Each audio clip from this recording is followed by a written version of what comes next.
and welcome back to the Flying Frog podcast, where this time it's just Natalie and myself. And we're going to be sharing some views and having a discussion about two-tier culture. This is picking up on the conversation we had with Alex Marsden last time round. And we just wanted to explore it in a bit more detail and talk about the implications mainly on employees. You know, over the last couple of years, everyone's been talking about digital transformation as the big change going on around contact centres. And it's really funny when you sit back and you think about what's happened over COVID. Digital transformation has virtually just happened without a blink of an eye. And now people, in terms of digital, are just working on improvements and enhancements. Mm-hmm. There hasn't had to be this huge mountainous shift. So what is the big thing hitting contact centres?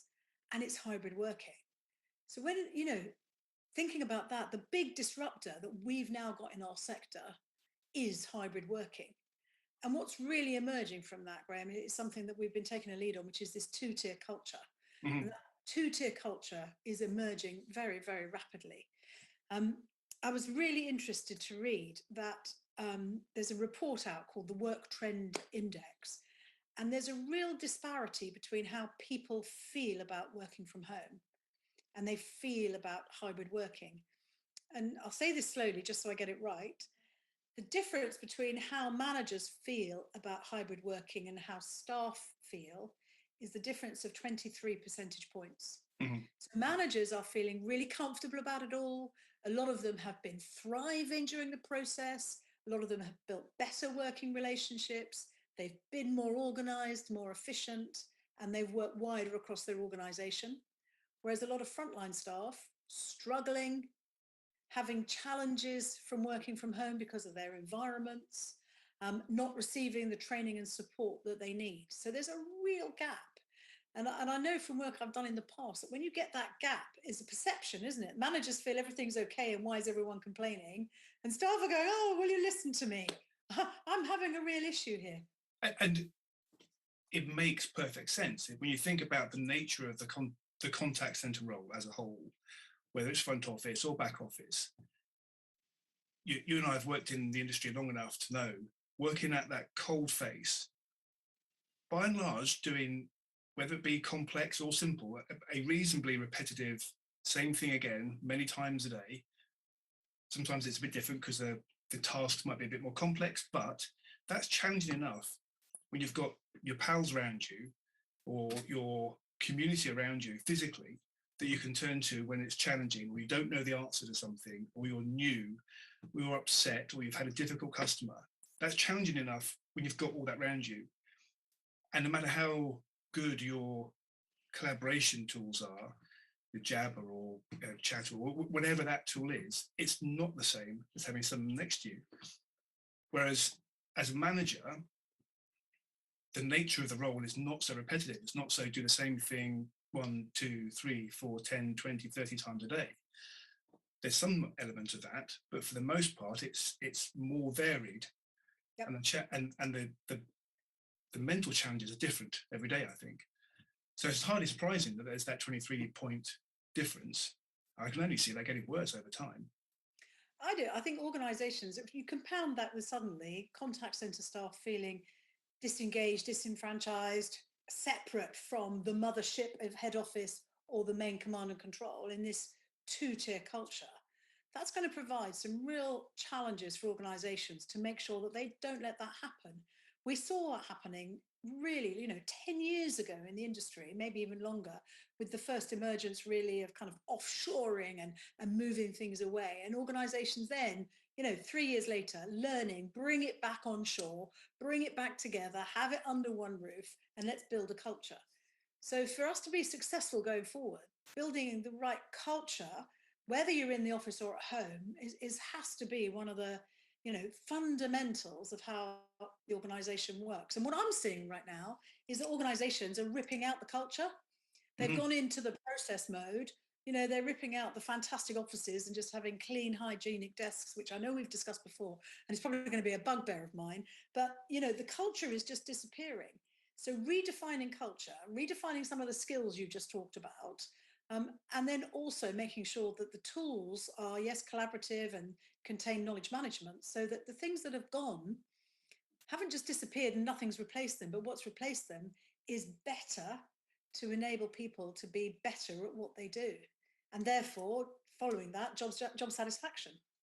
Yeah. And it does say, does hybrid working really at the heart mean sometime at home and sometime in the office, rather than either or? Or it could be both of the above. As we know, multiple different models. It could be, yes, sometimes for some people, sometime working in the office, sometime working at home. But for others, then there will be those that working from home absolutely suits their working life. And I was talking to a client this morning who was saying exactly that they have brought back half their contact center actually after the first lockdown, because it was basically a cohort of team members who wanted to work from the office. But for those people who had other commitments, and that those commitments that used to have to work around work. And now, because they were working from home, they could work their work around those commitments, whether it was childcare, whether it was pet care or parent care, no matter what that other commitment was, or sometimes social things as well. Yep. And after a year or almost a year and a half of working like that, they don't want to change. They want to be able to keep working around those, sometimes part-time, or for many, actually working from home full-time just works better. Yep. So to have, and that as a way of working, I think is here to stay. And I heard another great analogy yesterday. Someone was talking about hybrid working and comparing it to the role that women took during the First World War. Then men went off to fight and women worked in the factory. Oh, you could be on dangerous ground here. Oh, no, but that's what happened. Men went off to fight, by and large, and women took their places in the factories. The men came back from war, and that didn't change. There was something had forced a permanent change in the working world for the better. And a couple of years later, things have progressed. Women got the vote and all that. So something forced a change, which was the right thing, but that change was permanent. And I thought that was really useful and an interesting analogy, that I don't think this is a temporary thing that's just going to wear off in the next 6 months or 12 months, because people have got used to it. And in that same conversation, he was also talking about their recruitment when they're looking for new staff members, contact center, all the business as a whole. 80% of people who are applying are saying, I'm only going to apply if there's flexible working, if there is hybrid working available to me. Yeah. So right now we're in a situation where people are pretty settled. But I was reading something else, and some research has shown that 40% of the global working population is thinking about changing jobs. 40%. So right now everyone's sat straight and still, aren't they, in their desk thinking what's going to happen. But in the back of their minds, they're thinking, depending on what's going to happen, I'm going to be out of here and go somewhere else. So those talent wars at both frontline level and at senior level are going to start. I mean, when do you reckon? Before Christmas or after Christmas this year, it will start really warming up now with what's going to be happening and having the right volume of the right people in place and on board. I think it is already happening. You've only got to look at what's happened to other industries that could suck staff out of the contact center world. Like I was reading about the 100,000 HGV drivers we're short of in this country, and supporting staff around that. That's why lorry drivers being paid £50,000 a year plus now, right? Absolutely, yeah. And there's availability of funds where someone will pay you to train and go be an HGV driver. Yeah. That could be an interesting pull to people in the contact center world. Very, very exciting and very inviting money-wise, if nothing else. Yeah, so I think we're already seeing it, because there's incentives in place that weren't there before to bring people in. I have a cleaning company that's looking after a holiday home. They're having to pay their staff 20 or 30% more per hour because they can go off and earn more picking glasses up around a pub. Never mind working as a waiter or waitress or bar staff, just picking up glasses. They can earn £18 an hour because the hospitality industry is so desperate for staff. It's an interesting one, isn't it, from an economic point of view? Are we kind of going to the place where we're going to start paying people the right salary levels? maybe that's a whole different debate. But rather than cheap labor or the sweatshop mentalities that we've talked about in the past, suddenly where we've got digital that's come in and taken away a lot of the transaction stuff, where we need to place our people, our human element, is to have the higher value conversations that derive true value for an organization. And organizations recognize the value of that.